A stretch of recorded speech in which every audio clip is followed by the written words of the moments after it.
सध्या महाराष्ट्रातली परिस्थिती अशी झालेली आहे, खरं तर महात्मा गांधीजींचं ते शिल्प होतं ना, त्या पद्धतीनं महाराष्ट्राचं राजकारण चालू आहे की काही जण म्हणतात भला मत सुनो, ते होतं बुरा मत देखो, बुरा मत सुनो, बुरा मत बोलो.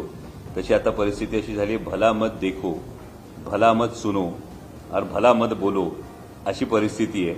आता भला मत बोलो मध्ये त्यामुळे वेगवेगळी स्टेटमेंट्स येत राहतात काही लोकांकडून. जी स्टेटमेंट्स येत राहतात त्याला काही नियंत्रण राहत नाही. दुसरी महत्वाची गोष्ट अशी येते, भला मत सुनो, त्यामुळे अगदी ऑब्झर्व्हरमधून किंवा विवेकमधून सुद्धा टीका केली जाते. याचा अर्थ कोणीतरी म्हणतं भला मत सुनो, जे सांगतात ते सांगू देत नाहीत.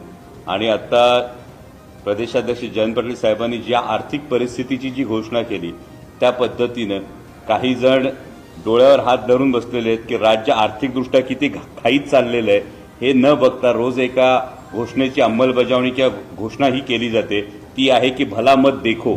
आणि त्यामुळं हे जे तीन कावळे बसलेले आहेत या तीन प्रवृत्तींचं प्रतीक आहेत असं मला वाटतं, की ज्यामध्ये एक कावळा फक्त बोलतोय, दुसरा कावळा काही बघण्याच्या विचारात नाही, आणि तिसरा कावळा मात्र आपल्याला कधी संधी मिळेल याची वाट बघत बसलेला आहे.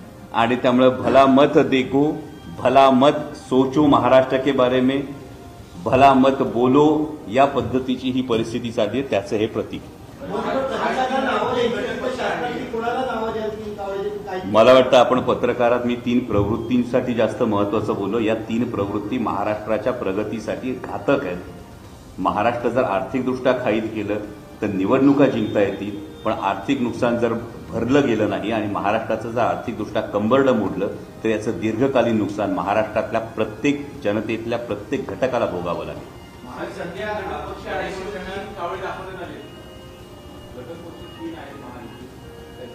मी धन्यवाद देईन तुमचे की मी तीन प्रवृत्ती सांगितल्या. या तीन प्रवृत्ती महायुतीच्या तीन घटक पक्षांना लागू होतात असं तुम्ही म्हणताय. मी फक्त तीन प्रवृत्ती म्हणालो, म्हणजे याचा अर्थ या तीन प्रवृत्ती लागू होतात असं तुमचं म्हणणं असेल तर तुम्ही ते म्हणणं घेऊ शकता. जॅकेट घालण्याच्या परंपरा सुरू झाली. आता दादा गुलाबी जॅकेट घालणार, 12 गुलाबी जॅकेट. त्यांना अरोरा नावाच्या एका व्यक्तीनं त्यांनी हायर केलेली ती एजन्सी त्यांना सांगते की असं करा. त्यामुळे तुम्ही सुद्धा अशा काही रंगाचा वापर करणार आहात का, किंवा हे जे सगळं तुम्ही केलं ते बदलून लावलंय हे तुम्हाला तुम्ही सांगितलंय?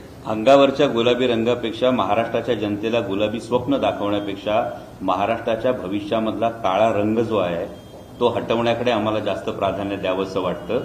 मला वाटतं त्यामुळे अंगावर जॅकेट घालण्यापेक्षा महाराष्ट्राच्या भविष्यावर जो काळा रंग लावला जातोय तो दूर व्हावा.